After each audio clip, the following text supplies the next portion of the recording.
चलो पूछो। अब हम अगला टॉपिक डिस्कस करते हैं और टॉपिक का नाम है प्रिपरेशन ऑफ ईथर्स।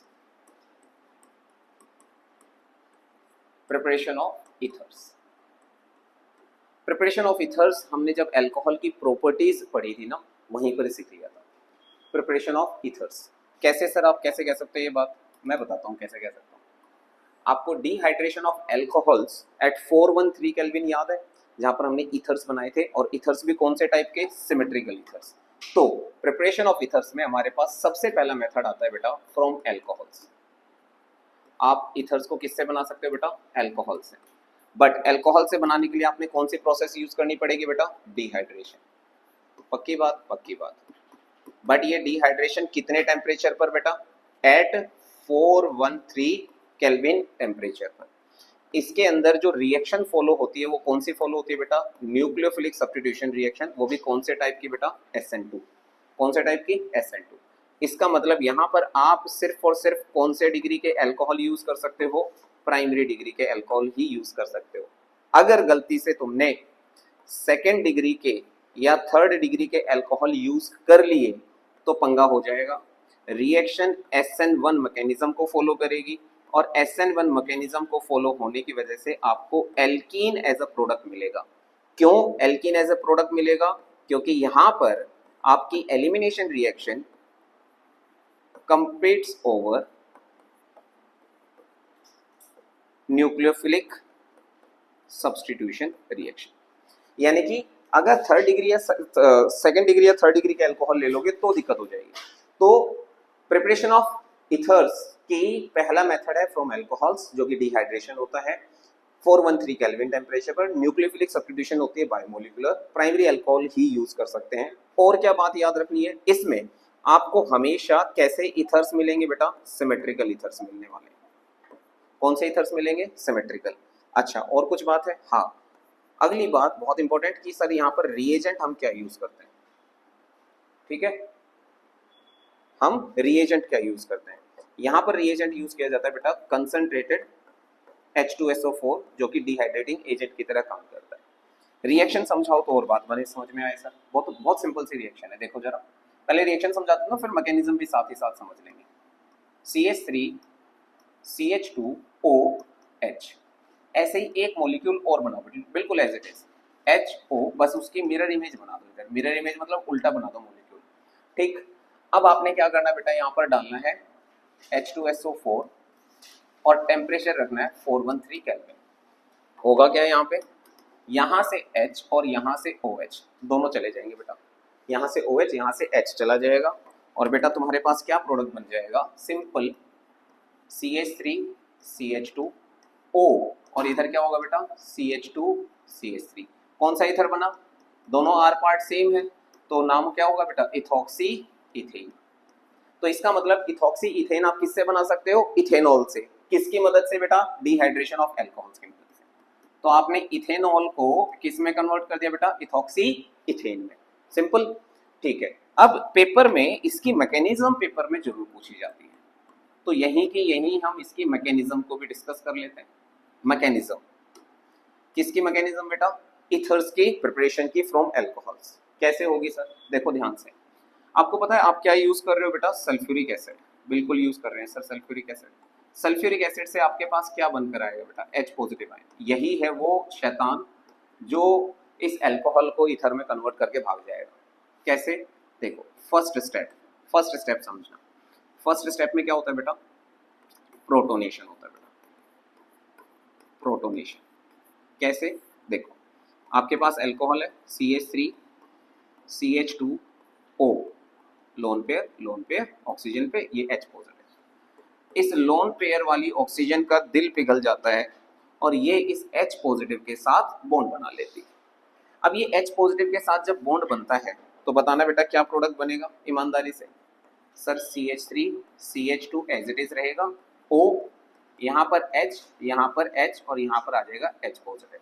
क्यों? क्योंकि ऑक्सीजन ने लोन पेयर दे दिया है, इसी वजह से यहाँ पर ऑक्सीजन पे पॉजिटिव चार्ज आ गया है। अब अगले स्टेप में क्या होने वाला है बेटा? सेकंड स्टेप में formation of carbocation. Formation of carbocation. But मैं आपको एक बात बता रहा हूँ, यहाँ पे आप लिख तो रहे हो कार्बोकैटायन, बट मैकेनिज्म हमारी कौन सी है बेटा, SN2। तो अगर आप इसको साथ के साथ इस तरीके से लिख लो तो और बढ़िया है कि न्यूक्लियोफिलिक अटैक की फॉर्म में लिख लो तो और बढ़िया, क्योंकि ये दोनों काम एक साथ होते हैं। न्यूक्लियोफिलिक अटैक किसका, of another molecule, another molecule किसका, another molecule, another molecules of alcohol. कैसे, ऐसे देखो ध्यान से,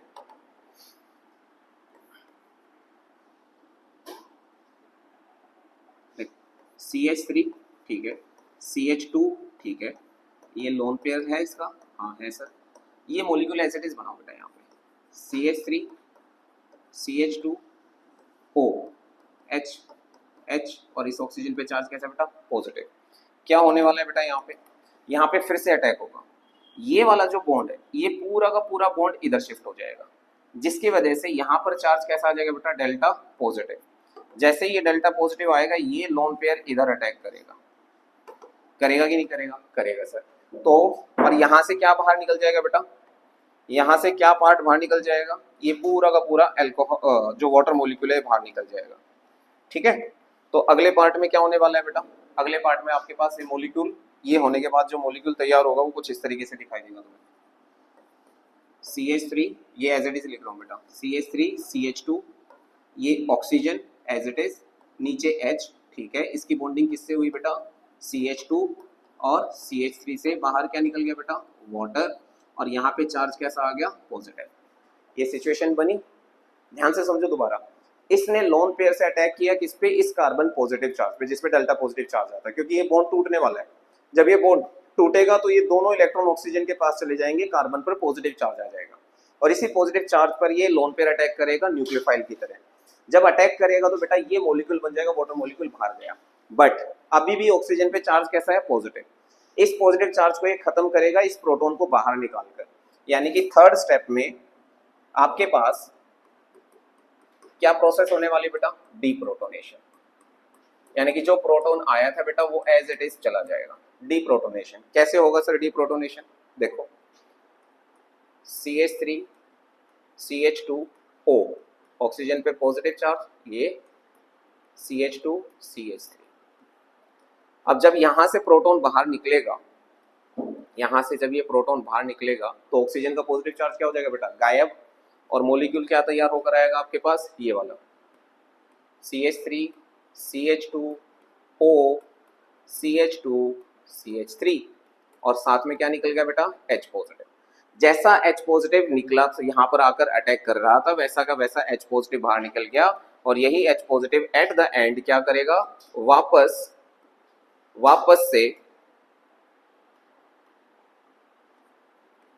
से HSO4 के साथ कंबाइन होकर क्या बना देगा बेटा, H2SO4। तो यहां से क्या सिद्ध हुआ कि जो जैसा आता है बेटा वैसा ही चला जाता है, खाली हाथ आया था खाली हाथ चला गया। यहाँ पर H2SO4 में कोई बदलाव आया नहीं आया सर।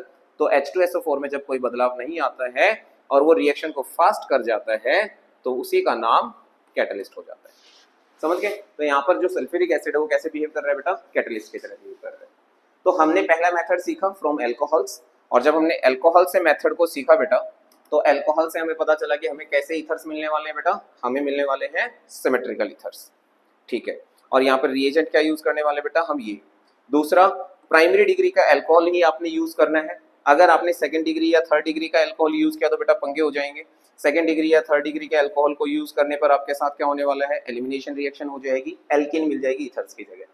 मैकेनिज्म कौन सी है बेटा, ये SN2 मैकेनिज्म है, ठीक है सर। इसके अलावा टेम्परेचर नहीं भूलना है, टेम्परेचर कितने टेम्परेचर पर रिएक्शन हो रही है, 413 केल्विन पर। प्रोसेस का नाम मैंने बता ही दिया, प्रोसेस का नाम क्या है बेटा, डिहाइड्रेशन। प्रोसेस तो बिल्कुल नहीं भूलनी है, प्रोसेस का नाम है डिहाइड्रेशन, समझ गए। चलो अब इसके साथ साथ हम एक नेक्स्ट मेथड देखते हैं, वो तो बस पूछो ही मत, पेपर में आज तक तो ऐसा हुआ नहीं कि उससे रिलेटेड कोई क्वेश्चन पूछा ना गया हो, ठीक है। तो सेकंड मेथड की हम बात कर रहे हैं, सेकंड मेथड की बात कर रहे हैं, और सेकंड मेथड का नाम है बेटा विलियमसन सिंथेसिस। विलियमसन सिंथेसिस ये तो पेपर में आएगा ही आएगा, विलियमसन सिंथेसिस। सर ये विलियमसन सिंथेसिस जो मेथड है ये हमें क्या बताता है? देखो विलियमसन सिंथेसिस मेथड की अगर हम बात करें तो बड़े सिंपल सी बातें हैं इसके बारे में भी। पहली बात, ये भी न्यूक्लियोफिलिक सब्स्टिट्यूशन रिएक्शन को फॉलो करता है, और यहाँ पर जो न्यूक्लियोफिलिक सब्स्टिट्यूशन रिएक्शन होती है वो होती है बेटा SN1। ठीक है। सेकंड, यहाँ पर आपको symmetrical as well as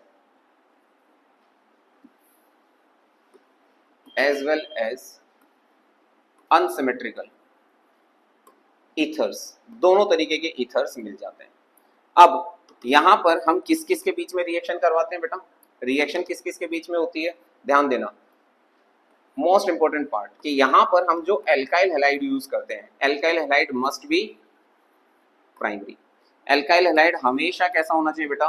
primary. Primary decree का एल्काइल हैलाइड लेंगे। ठीक है। दूसरा जो रिएजेंट हम यूज करते हैं बेटा, दूसरा जो रिएजेंट हम यहां पर यूज करते हैं बेटा वो होता है सोडियम एल्कोक्साइड और एरोक्साइड, या आप फिनोक्साइड भी कह सकते हो। ठीक है, जिसमें आपका एरोमेटिक पार्ट हो। सर बताओ जरा कैसे? देखो बेटा, आर रोना नहीं है यहाँ पे, RO नेगेटिव Na पॉजिटिव, इसे कहते हैं सोडियम एल्कोक्साइड, या एरोमेटिक पार्ट भी इसके साथ हो सकता है। ऑक्सीजन पे चार्ज कैसा है? नेगेटिव। सोडियम पे चार्ज कैसा है बेटा? पॉजिटिव। तो इसका मतलब यहाँ पर ये जो पार्ट सर ने बनाया है, ये वाला जो पार्ट बनाया है, ये पार्ट कैसे बिहेव करने वाला है बेटा? ये पार्ट बिहेव करने वाला है न्यूक्लियोफाइल की तरह। कैसे बिहेव करेगा बेटा? न्यूक्लियोफाइल की तरह बिहेव करेगा। अब रिएक्शन कैसे होती है वो भी मैं समझा देता हूँ, ध्यान देना। एल्काइल हैलाइड हमेशा कौन सी डिग्री का होगा? आपका प्राइमरी डिग्री का। अगर आपने इफ गलती से भी if alkyl halide RX is second degree या थर्ड डिग्री, कहानी फिर वही बदल जाएगी। आपको क्या प्रोडक्ट मिलेगा बेटा? एल्कीन। क्यों? क्योंकि यहां पर भी वही चीज है कि elimination reaction competes over nucleophilic substitution reaction, क्योंकि यहाँ पे स्ट्रॉन्ग बेस बन जाते हैं। तो स्ट्रॉन्ग बेस बन जाते हैं तो वो एलिमिनेशन रिएक्शन की तरफ बढ़ जाती है और हमें एल्कीन मिलता है प्रोडक्ट। तो आपका एल्काइल हैलाइड हमेशा कौन सी डिग्री का होगा? प्राइमरी डिग्री का। रिएक्शन कैसे होने वाली है? रिएक्शन तो बड़ी सिंपल है, देखो जरा। ये लिया मैंने प्राइमरी एल्काइल हैलाइड CH3CH2Cl। ठीक है। रिएक्शन किसके साथ करवानी है बेटा? एल्कोक्साइड के साथ। देना सर कोई एग्जांपल। लो, CH3O नेगेटिव Na पॉजिटिव, इसका नाम बताओ सर। सोडियम मिथ, क्योंकि एक कार्बन है और साथ में ऑक्साइड है, तो नाम क्या हो गया बेटा? सोडियम मिथऑक्साइड। इसका नाम क्या है बेटा? Ethyl chloride. इथाइल क्लोराइड, इन दोनों के बीच में रिएक्शन होगी। सोडियम तो किसके साथ दोस्ती कर लेगा बेटा? क्लोरीन के साथ।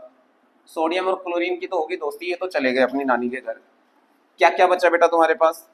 इधर देखो, जो बचा है वो एज इट इज लिखो, CH3CH2।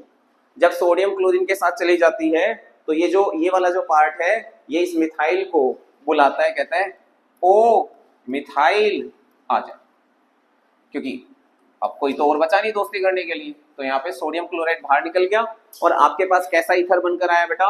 Unsymmetrical ether. अभी तक हम कैसे ईथर बना रहे थे? सिमेट्रिकल। इसका नाम मैंने बता ही रखा है, नाम यहाँ पर आप मेंशन करोगे कि इसका क्या नाम है। ठीक है, चलो और कोई एग्जांपल दो सर। लो, CH3CH2O नेगेटिव Na पॉजिटिव, और रिएक्शन करवा दी आपने CH3Cl के साथ। ओए होए होए सर, आप तो कहते हैं प्राइमरी डिग्री। ये भी बेटा मिथाइल जो है वो भी प्राइमरी कैटेगरी में ही आएगा। तो यहाँ पर भी वही सिंपल रिएक्शन होने वाली है कि आपका सोडियम और क्लोरीन दोनों बाहर चले जाएंगे और प्रोडक्ट क्या बनेगा बेटा? प्रोडक्ट सेम वही बनेगा, CH3CH2O CH3। बाहर क्या निकल गया? NaCl।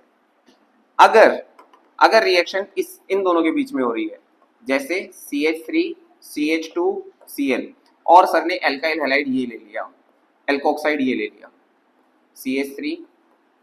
CH3O negative Na positive, तो आपका प्राइमरी एल्काइल हैलाइड हमेशा कैसा होना चाहिए? ये जो हेलोजन है ये हमेशा कौन सी डिग्री का होना चाहिए? हेलोजन हमेशा कौन सी डिग्री का होना चाहिए, सॉरी हेलो एल्केन कौन सी डिग्री का होना चाहिए बेटा, प्राइमरी। रिएक्शन होगी तो कैसे बनेगा बेटा प्रोडक्ट, सिंपल, NaCl बाहर निकल जाएगा। पहले ये वाला पार्ट बना लो, CH3 ऊपर भी CH3 नीचे भी CH3, यहाँ पे ऑक्सीजन, ऑक्सीजन के साथ क्या अटैच करना है बेटा आपने, CH2 CH3 को अटैच करना है। इसका भी नाम तुम कमेंट बॉक्स में बताओगे क्या नाम बन रहा है, समझ गए। प्रोडक्ट समझ में आ रहा है कैसे बन रहा है, दोनों पार्ट को जोड़ देना, सोडियम और क्लोरीन को बाहर भगा देना है और ऑक्सीजन बीच में रहेगी।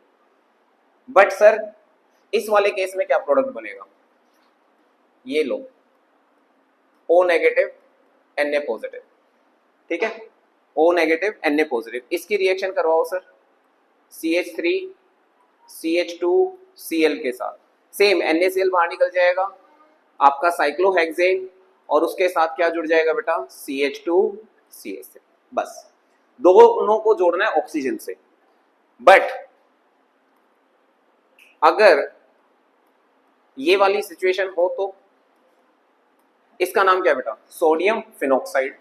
सोडियम फिनॉक्साइड की रिएक्शन अगर मैं करवाऊं CH3Cl के साथ, यहां पर भी सेम प्रोडक्ट बनेगा, बेंजीन रिंग, ऑक्सीजन और इधर क्या आएगा बेटा CH3। दिक्कत कहां पर आती है बेटा, अगर तुमने एल्काइल हैलाइड कौन से डिग्री का ले लिया, सेकंड डिग्री या थर्ड डिग्री का, तब पंगे हो जाएंगे। देखकर दिखाओ सर, जैसे सर ने ये ले लिया CH3, ये लिमिटेशन भी है बेटा एक तरीके से, CH3 CH3 और इधर सर ने क्लोरीन ले लिया और इसकी रिएक्शन करवा दी CH3O नेगेटिव Na पॉजिटिव के साथ।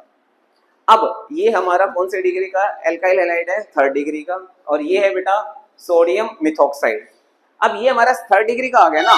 अब थर्ड डिग्री बेटा, ये जो आवाज आ रही है ट्रेन चल रही है उस तरफ, तो उस वजह से आवाज आ रही है, कोई घबराने वाली बात नहीं है, ठीक है। हाँ, तो अब इस सिचुएशन में ये जो आपके पास कंपाउंड है ये एक स्ट्रॉन्ग बेस की तरह काम करता है, और जब स्ट्रॉन्ग बेस की तरह काम करता है बेटा तो यहां पर एक रिएक्शन होती है जिसे हम कहते हैं बीटा एलिमिनेशन। यही थी बेटा वो train, beta elimination. Beta elimination में क्या बताया था नीरज सर ने, बहुत सिंपल सी बात बताई थी। सर ने कहा था ये अल्फा कार्बन होगा और ये बेटा बीटा कार्बन होगा। अल्फा कार्बन से क्लोरीन भाग जाएगा किसके साथ, सोडियम के साथ। सोडियम तो क्लोरीन को लेकर चला गया, तो इसने भी आपदा में अवसर देखा कि भाई मैं भी बीटा कार्बन से क्या चुरा सकता हूं, हाइड्रोजन। तो बीटा कार्बन से हाइड्रोजन की चोरी और अल्फा कार्बन से क्लोरीन की चोरी, दो चोरी हुई है।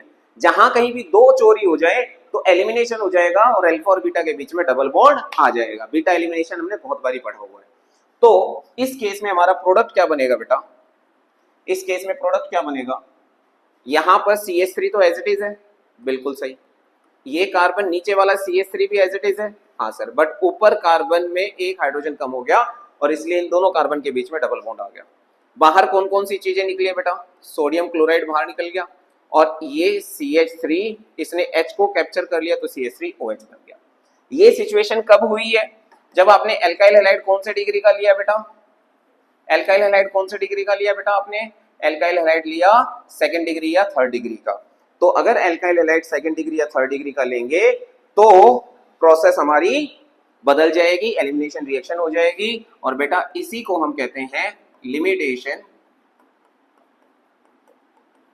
Limitation of Williamson synthesis. Williamson synthesis की यही क्या है बेटा आपकी लिमिटेशन, विलियमसन सिंथेसिस की यही क्या है बेटा आपकी लिमिटेशन है। क्लियर, तो पेपर में अगर लिमिटेशन से रिलेटेड आएगा विद एग्जांपल एक्सप्लेन करने के लिए आएगा तो ये बताना है। इस लिमिटेशन को ठीक कैसे कर सकते हैं, बड़ा सिंपल सा तरीका लिमिटेशन को ठीक करने का। जो आपका एल्काइल हैलाइड था थर्ड डिग्री का, उसको आप एल्कोक्साइड बना लो, यहां पर O नेगेटिव और Na पॉजिटिव लगा लो, और जो आपका छोटा पार्ट था उसके साथ हेलोजन लगा लो। ऐसी सिचुएशन में अगर तुम रिएक्शन करोगे तो वही एलिमिनेशन रिएक्शन होगी बेटा, CH3 उधर CH3 नीचे CH3, इधर O और O के साथ क्या जुड़ जाएगा बेटा CH3। ये आपका प्रोडक्ट एकदम सही हो गया, रिएक्शन मैंने ठीक कर ली। बट सर हमें तो इनके नाम भी नहीं पता। इसके नाम की अगर मैं बात करूं तो इसको कहोगे आप बेटा सोडियम टर्ट, क्योंकि टर्ट ब्यूटाइल है, टर्ट ब्यूट ऑक्साइड। और ये तो बेटा सबको पता है क्या है, मिथाइल क्लोराइड या क्लोरोमीथेन भी कह सकते हो आप, समझ गए। इस प्रोडक्ट का नाम क्या होगा, इस प्रोडक्ट का नाम क्या होगा, काउंटिंग बता देता हूं, नाम तुम खुद लिखना। एक कार्बन, दो कार्बन, तीन कार्बन, दूसरे कार्बन पर मिथाइल जुड़ा हुआ है, दूसरे कार्बन पर मिथॉक्सी भी है, तो नाम क्या हो जाएगा बेटा, 2 methoxy 2 methyl propane, 2 methoxy 2 methyl propane. आगे 2 मिथॉक्सी लिख लो, 2 मिथॉक्सी 2 मिथाइल प्रोपेन। ठीक है, तो यहाँ पर हमारी प्रिपरेशन कंप्लीट हो गई। कौन कौन सी प्रिपरेशन हमने पढ़ी, dehydration of alcohol at 413 kelvin और विलियमसन सिंथेसिस और उसकी लिमिटेशन भी सीख ली। ठीक है।